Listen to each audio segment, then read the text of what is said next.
there are failings in capitalism, we know that.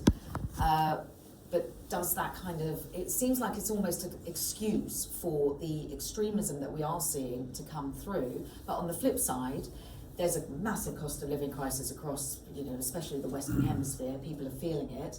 People's children aren't getting the same opportunities as a generation before. But is it just too simplistic to use that? Well, I do think that it's important that it doesn't become an excuse. And this is why we've been working on extremism on a policy level for over 15 years. Yasmin knows our work very well. And I think it's important to break it down into 4 factors, which we've always been basically describing initially as Islamist extremism, explained by these very 4. But it actually, as a framework, applies to all manner of extremist radicalization. And that is, number 1, grievances. People have grievances, whether they are real or perceived. It doesn't matter if they are real or perceived. What matters is that the person that is aggrieved believes they are real, because we're talking about the process of radicalization. So number 1 is grievances. Number 2 is that you need some form of identity crisis that is caused by those grievances. So in the context of the theme of today and discussing far-right extremism, of course the ethno-nationalists are very concerned about what it means to be a Brit, a French person, a German. In Europe, the identity crisis issue is a big deal at the moment. Now, we were speaking about these for 15 years ago in the context of Islamist radicalization. So the third, when you have the grievances and you have the identity crisis, you also need some form of charismatic figure that is able to provide a sense of belonging to those aggrieved people that have an identity crisis, that replaces the void that they feel. And that charismatic figure has the 4th element, which is the ideological factor.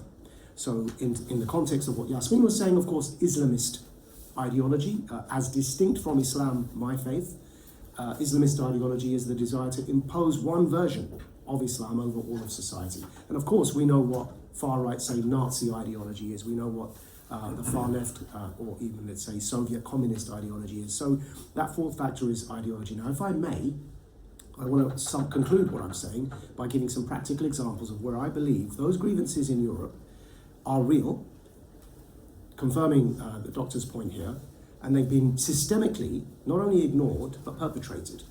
And so, of course, we're going to have radicalization. And I hope that you take it from me as somebody who clearly isn't a Nazi, just from appearance at least, and take it in the best spirit possible as to what I'm saying, because I'd like people to try and leave today with some introspection. It's very easy to come here and talk down at those that we label as far-right extremists. What is harder is to understand that there are certain factors that systemically and not necessarily individually that we will have a responsibility in.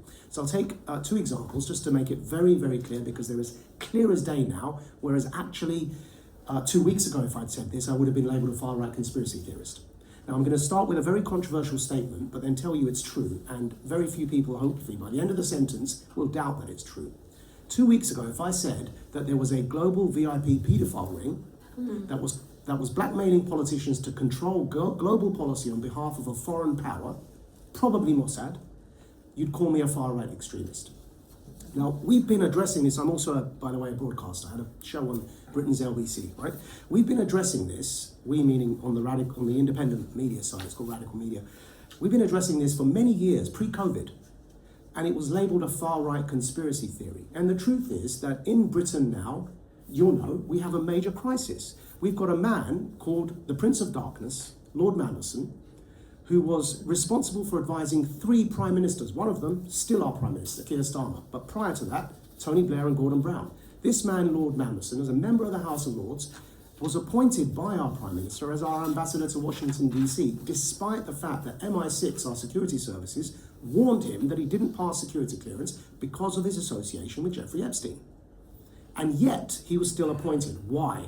What did he have on Keir Starmer that led to that appointment, despite all the warnings, including from SIS, the MI6, now known as SIS? So that's a very clear example that when people complain about children being kidnapped and raped and abused underage, that is not a far-right conspiracy theory, but it was labelled so. So of course, when you tell people to shut up, they're going to get angry. And then you call that anger extremism. It's normal and natural to be angry that children are being kidnapped and raped. That is not an extremist sentiment. I'm sorry for the candor. I'm sorry for being blunt. I hope you take it in the best way possible, but it's the truth. The second example is Ukraine. Now, this is not an apology for Russia, all right? Everybody who looks at my work knows that I have been very, very happy that Assad fell in Syria and the Russian and Iranian theocratic sphere of influence was removed from Syria. That's probably why I was invited today, because if I was deemed an apologist for Russia, I probably wouldn't be here. So with that caveat aside, we in Europe, and I include Britain as part of that, I voted Remain, by the way, before anyone thinks I'm one of those Brexiters, right? We in Europe actively funded and encouraged others to fund and stand and applaud for the Azov Nazi battalion in Ukraine. Now, Azov is not just neo-Nazi, they are actually traditionally Nazis. There's nothing neo about them. They're not new Nazis. They are the heirs of the original Nazis from the Bandera in Ukraine. So how are we complaining about far-right extremism when we were literally not only funding them, but telling everybody, including myself, by the way, who was complaining about this, to shut up? And then you wonder why people get angry. Now, I grew up on the streets of the UK in Essex, you'll know Essex, as a teenager, 13, 14, 15 years old, having to run from combat 18 Nazis who were carrying hammers and machetes, because before I reached 16, I had witnessed, I can't remember how many, I've lost count, my friends under the age of 16 be stabbed, had hammers put to their heads by people that were calling themselves Combat 18. 18 stands for, 1 is for A, and 8 is for H. These are the initials of Adolf Hitler, right? I am no stranger to fighting Nazis. I can assure you, probably in this room, I've fought Nazis physically more than anyone else here. Forgive the presumption. But I'm telling you that if we're funding Nazis, actual Nazis in Ukraine in the name of resistance, then do not be surprised if people get angry and upset, and then we label it extremism. And the last example I'll mention, I'll stop here, forgive me, right? I'll stop here, but the last example is COVID. And not because I want to get into any scientific debate. For me, it's a very basic human rights debate. I was a political prisoner in Egypt, witnessed torture, Yasmin's country of origin, under Hosni Mubarak. Now, one of the things they did to us after electrocution and forcing us to watch people be electrocuted on their teeth and genitalia, one of the things they did to us was force us to take injections against our will. I was injected by a substance. Till this day, I don't know what it was. I did not consent. But if you've witnessed people get electrocuted, you're going to consent to pretty much any injection they give you. So in that context, while on air, on LBC in the UK, after being double jabbed, I said, I do not think it's correct to threaten people to sack them and lose their jobs if they don't take an injection, even though I've taken the 2 injections, right? They sacked me. Now, again, it's not about me.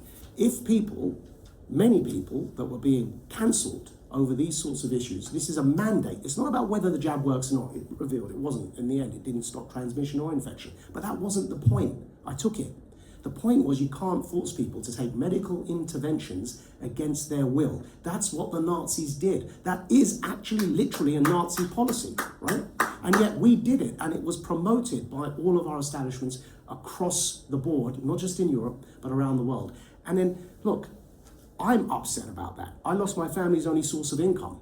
I had a very big media career. All of it cancelled with no recompense and no acknowledgement. And yet, obviously, I'm not going to become a Nazi. I didn't become an Islamist extremist because I already did, as a teenager, become an Islamist extremist after the Nazis attacked me. So that path I'd already reasoned myself out of. But you can't expect the average person to have that ability to work through their emotions in that way with those 3 examples I've just given you. Of course people get angry. So in conclusion, sorry for going on, we've got to start looking at our own weaknesses in this regard. Introspect. Look at the systemic problems that we've caused. It's like complaining about radicalization in Iraq after we invaded the country. Obviously people were going to get radicalized if you invade a country, right? So we did certain things that even till today we're not acknowledging, and I hope that this conversation is part of that. Thank you very much. You give us a lot of food for thought there, and thanks for sharing your personal experience. Wow.